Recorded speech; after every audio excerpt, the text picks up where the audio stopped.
Deadlock था और अब एक जो बड़ी खबर आई है उसके अंदर एक बड़ा ब्रेक थ्रू हुआ है कि ईरानी वज़ीर ख़ारिजा अब्बास अराग़ची की मुख्तसर टीम आज इस्लामाबाद में वो आ सकते हैं, उनकी जो आमद है वो मुतवक्के है। तो आप इस बड़ी डेवलपमेंट को किस तरह से देखते हैं? क्या पॉजिटिव चीज़ें जो है वो आगे होने जा रही हैं? बहुत शुक्रिया। ये डेवलपमेंट जो अब्बास अरागची साहब के आने की है, ये उसी तसलसल का एक सिलसिला है जो पाकिस्तान ने जारी रखा हुआ है एफर्ट्स का। और आई थिंक ये जो मुख्तसर डेलीगेशन के साथ आज आ रहे हैं, तो कुछ खदोखाल वाजे होंगे कि इनकी थिंकिंग क्या है उस वक्त पासदाराने इनकलाब की, राबर साहब का क्या इनके लिए गाइडलाइंस हैं, और जो कंटेंशियस इश्यूज हैं उनको किस तरीके से ये देख रहे हैं और कितनी कन्वर्जेंस या लचक अपने मौक़िफ़ में लाएं।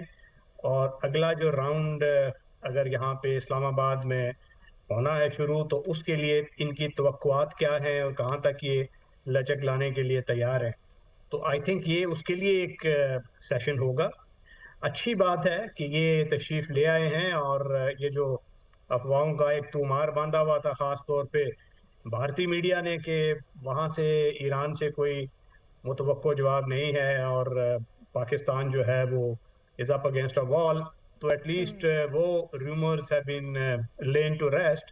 मगर हैविंग सेड दिस, इसको हमें थोड़ा सा देखना चाहिए एहतियात के साथ, क्योंकि अभी तक जो बुनियादी कज़िया है यूरेनियम की अफजूदगी का, बैलिस्टिक मिसाइल इश्यूज का, और सबसे बड़ी बात कि जो रेजिम चेंज वाला जो उनका इनिशियल ऑब्जेक्टिव था, मेरा ख्याल है वो स्पॉइलर भी मौजूद हैं, वो डिफरेंसेस भी मौजूद हैं, हार्ड स्टांस भी है, आबी नाकाबंदी भी हुई हुई है, और इस वक्त कोई ऐसा ब्रेक थ्रू बहुत बड़ा नज़र नहीं आ रहा। मगर ये एक बहुत पॉजिटिव पेशरफ्त है।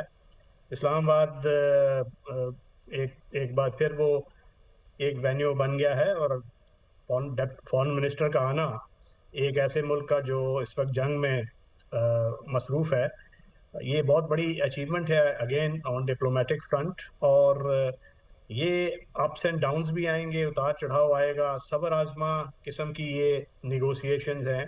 तो ये सारा प्रोसेस चलना है, इसमें ना हमें मायूस होना चाहिए, ना हमें बहुत ज़्यादा एक्साइटेड हो जाना चाहिए।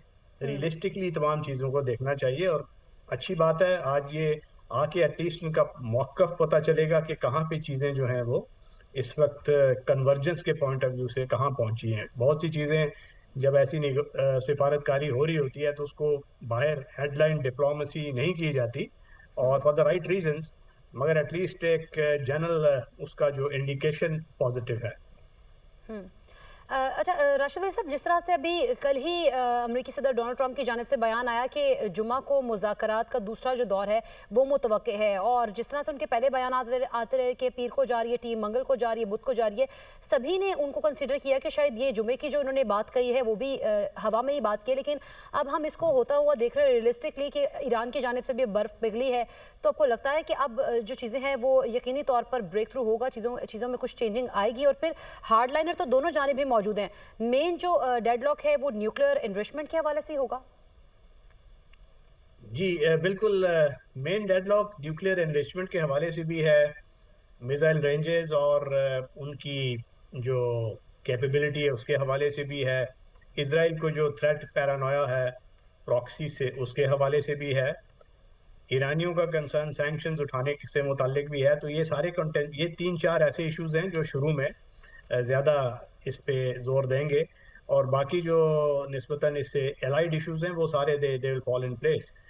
अपना जो हुर्मुज़ वाला मामला है वो बड़ा सीरियस है, क्योंकि दुनिया की जो इकोनॉमीज़ हैं उससे इम्पैक्ट हो रही हैं।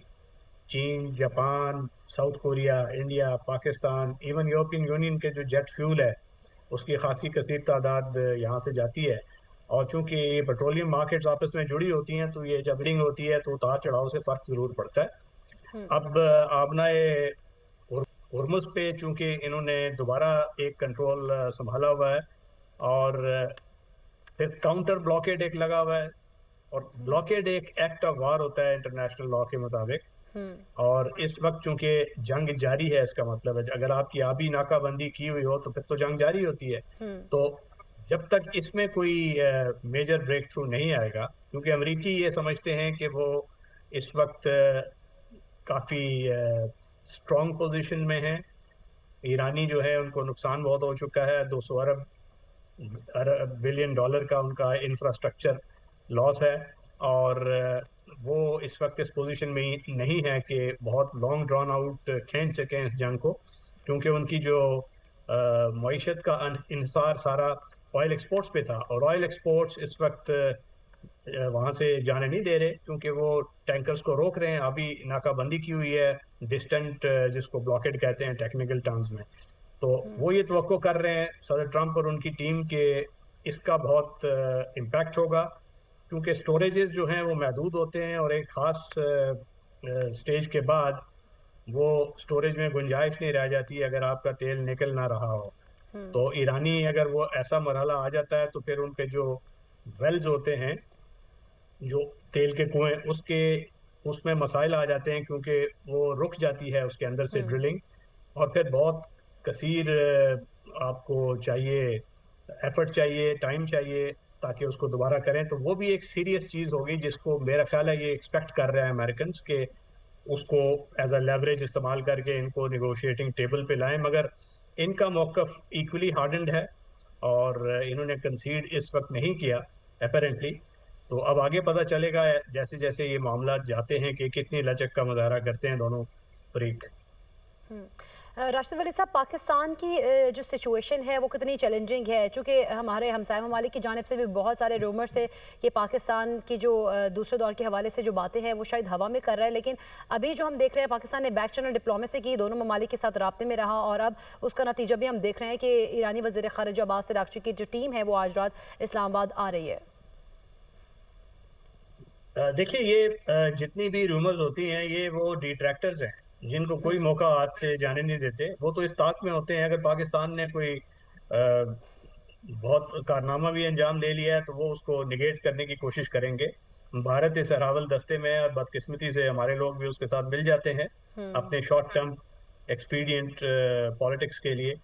और भारत की साइड से तो वजह है, क्योंकि वो ये समझते हैं कि साइडलाइन हो चुके हैं। वो जो विश्वा गुरु का कॉन्सेप्ट था वो बिल्कुल अब कन्या गुरु बन के रह गए हैं, और अब तो उनको कोई दुनिया में घास नहीं डाल रहा। उनके अपने लोग अंदर से उनके खिलाफ काफ़ी क्रिटिसिज्म है, आवाज़ें उठ रही हैं कि मोदी ने और उनकी गलत पॉलिसियों ने, गलत डिप्लोमेसी ने कहाँ पे ला खड़ा किया है इस मुल्क को।